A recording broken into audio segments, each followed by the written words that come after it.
السلام عليكم، واش راكم؟ ان شاء الله تكونوا كامل بخير وعلى خير كما العاده والعوايد. بيان سور جينا بوصفه جديده بزاف بنينه تحلي سهراتكم ان شاء الله الرمضانيه وايامكم العاديه. اي بيان سور كما قلت لكم لا ديرنيير فوا سور انستغرام نديرو مفهوم جديد، ان كونسيبت راح نسميوه وصفه مع الشيف. راح نعود نحط لكم كل فتره وفتره وصفه اللي راح يديرها معاكم خويا ماشي انا، باسكو هو تعلم لا باتيسري فين، ومن داك راح ندخلو بالسيف معايا الكوزينه يجي يعطي لكم شويه وصفات جدد. غاتو بريستيج راقي، حلوه بنينه خفيفه هشه. اي بيان سور كيما راكم تشوفوا لهنا مكوناتها ماشي بزاف. الكاوكاو لازم يكون محمص، والمكونات الاخرين راح نقولهم لكم وحده بوحده، وراح نشرح لكم الطريقه وكيفاش يطيب وشحال يطيب، وكل المراحل راح تشوفوهم في الفيديو درجه بدرجه. اي بيان سور راح نبداو ديريكتومون مع المكونات. 150 غرام فول سوداني، 60 غرام فارينه، 132 غرام سكر، نصف ملعقه كبيره فانيلا، و 120 غرام بياض بيض.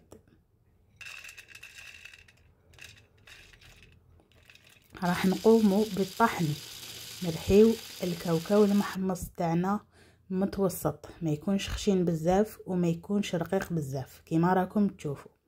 راح نضيفوا له نصف ملعقه تاع الفانيلا، نخلطوه مليح ونحطوه بجهه. من جهه تانية راح نبداو نطلعوا بياض البيض مع قرصه تاع ملح، نزيد باش نقولها لكم من الاول. نطلعوه حتى يولي رغوي.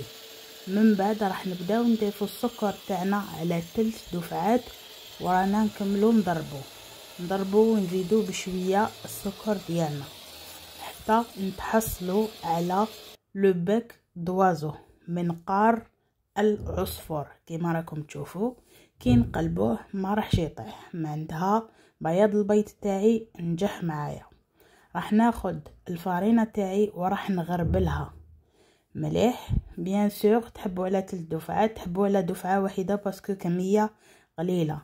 نخلطوا بالعقل من الفوق للتحت، ومن بعد نضيفوا الكاوكاو تاعنا وراح نكملوا نخلطوا كيف الكاوكاو راح نضيفوه على 3 دفعات لانه كميه كبيره باش يتخلط لنا كامل مليح. من بعد راح نحطوه في صينيه الابعاد تاعها 30 على 24، ابعاد تاع الصينيه 30 على 24.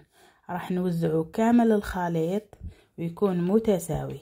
نخبطوه شويه، ندخلوه للفرن على درجه حراره 180 مده 15 دقيقه بالتقريب. ودوك نجوزو لكريمه الزبده بذوق البراليني. تجي بزاف بنينه هاد الكريمه ومختلفه شويه في المكونات. عندي 100 غرام سكر كلاصي مسحوق، 2 ملعقه كبيره زيت، 2 ملعقه كبيره براليني الجوز، تقدروا تعوضوه بنامبورت كال براليني، 2 ملعقه كبيره كريمه طازجه، 125 غرام مارغرين بدرجه حراره الغرفه. راح ناخدو الزيت مع الكريمه الطازجه اللي لازم تكون 35% ماده دسمه مع الزبده، وراح نخلطوهم مليح. زبده ولا مارغرين كل واحد يدير واش عنده. راح نكملوا نضيفوا السكر تاعنا ونخلطوا حتى نتحصلوا على خليط يكون ابيض. لازم يبيض الخليط تاعنا باش نقدروا نقولوا تحصلنا على كريمه زبده بنينه. نزيدوا نضيفوا البراليني ونخلطوه ونخلوا الكريمه بجهه ترتاح. مور ما طابلنا البسكويت تاعنا وبرد راح نقطعوه في النص على الطول. كل واحد كيش يقطعوه، اللي يحب يقطعوه على العرض يقطعوه على العرض. انا هنا باش يقطع لي كميه لاباس بها. راح نحو البابي كويسون، الورق تاع الطبخ، ورق الطبخ ايوه. من بعد راح نبداو نحيو الحواف كيما راكم تشوفوا، وما ترميوهمش وما تاكلوهمش سورتو، راح نسحقوهم من بعد في اخر الفيديو تعرفوا. مور ما نحينا الحواف راح ناخد البسكويت تاعي اللي كان بذوق الكاوكاو، وراح نحط له نصف الكمية تاع كريمة الزبدة بذوق البراليني.